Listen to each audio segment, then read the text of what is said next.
If you're visiting downtown Madison anytime soon, stop by the Madison Museum of Contemporary Art. There's still one more week to check out the latest exhibit by artist Leo Villarreal. It's a dazzling display of light, technology, and space.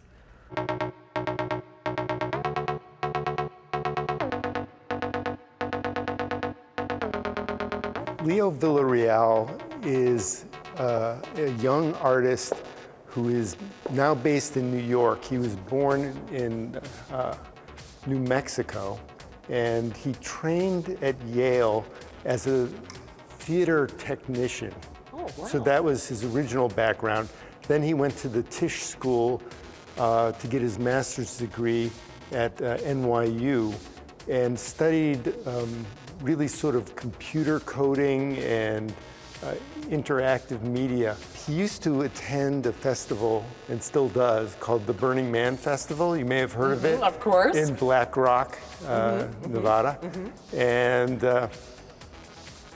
one time, you know, at the sort of culmination of the Burning Man Festival, there's actually an sort of effigy figure of a Burning Man that is literally burned. And after the flames went out, he realized he couldn't find his way back to where he was camping.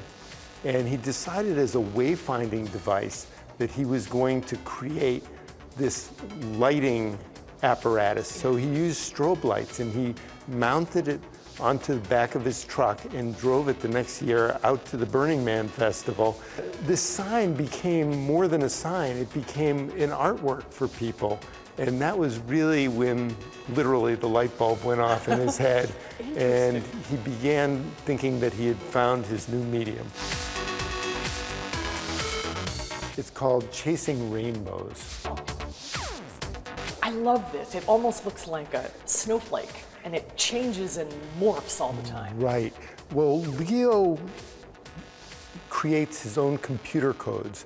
He says they're rather simple codes, but for me, you know, it's way above my level. So you won't see repetition in this, in these lights. They're constantly creating new formations and new spectacles.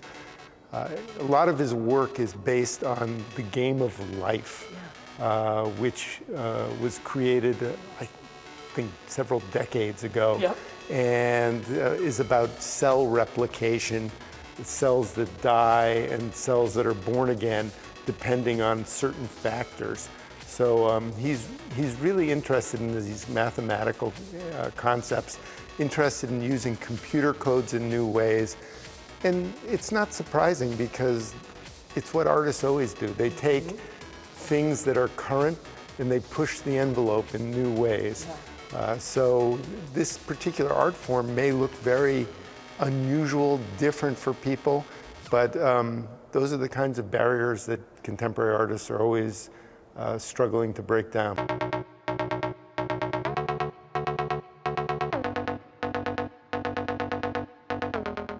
Like right now, it's a flag.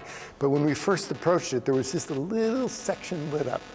So, yeah, Betsy Ross would be proud. Now see, this looks like we're not at the museum, we're in a nightclub. Yeah, it's got a slightly disco effect to it at the moment. But the thing is, if you wait around a little bit, it'll calm down. It reflects a variety of different moods and sensibilities. At times, there's only one sort of LED pattern of light tracing across, and then sometimes the whole face of the piece is lit up. Yeah. It is really stimulating. gets all of your senses on high alert. Absolutely, and kids who come in here just don't know what to do. They totally love it. They're ready to dance. Yeah, absolutely. Well, it's fun to get up close and Right. really see it from These this are all perspective. made from LED lights. Also, they're completely energy efficient. In fact, he's been commissioned, Leo has, to light the Bay Bridge in San Francisco for its 75th anniversary. Oh, that's gonna be amazing. He's going to do a piece which is 1.5 miles long and 500 feet high, and it will face the city of San Francisco. It'll go on the outside of the Bay Bridge. So this is just a taste. This is just that'll be on a grand just a scale. taste. Yeah. Yep, absolutely. It's really spectacular, and this is the final week to see it. The exhibit is on display at the Madison Museum of Contemporary Art until Sunday, December 30th. Surprised you didn't bust a move with that. Isn't that neat? You should check it Very out. cool.